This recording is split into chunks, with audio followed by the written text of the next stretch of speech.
The committee will come to order. Before we begin, I'd like to ask unanimous consent that Congressman Sablon be allowed to sit on the dais and participate in today's proceedings. Here, no objections, so ordered. Welcome and thank you all for joining us today for the joint hearing of the House and Senate Committees on Veterans Affairs. This afternoon, we will discuss the implementation of the John S. McCain, Daniel K. Akaka, and the Samuel R. Johnson Department of Veterans Affairs Maintaining Internal Systems and Strengthening Integrated Outside Networks Act of 2018, better known as the VA Mission Act. The Mission Act is a truly transformative piece of legislation that will impact virtually every aspect of care that VA provides. Developing it took many months of intense negotiation and close collaboration between our committees, the Trump administration, the Department, and numerous veteran service organizations, stakeholders, and advocates. We should all be proud of our work on the VA Mission Act and of the benefits our nation's veterans will derive from it in the years ahead. However, in many ways, the real work has just begun. Almost 6 months ago, the Mission Act was signed into law.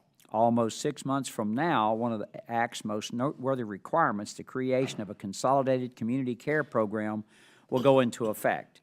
Today, at the midpoint between enactment and execution, we are here on a bicameral and bipartisan basis to evaluate both the progress the VA has made thus far with regard to the implementation of the Mission Act and the barriers that may exist to full, on-time, and on-budget implementation in the coming months.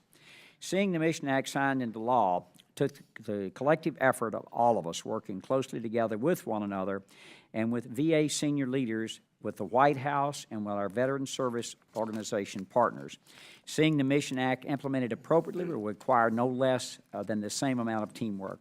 In 2014, we passed the Choice Act in response to what can rightfully be categorized as a crisis in access. A recent news article has criticized the execution of that program, namely the high cost of administrative fees. While I do not dispute that the cost of this community care expansion were higher than typical government insurance coverage, the Choice program represented a transformational first step in how VA provides care where and when it is needed. These contracts were stood up in record time, and changes that were made both legislatively and contractually over the past 3 years as the program matured.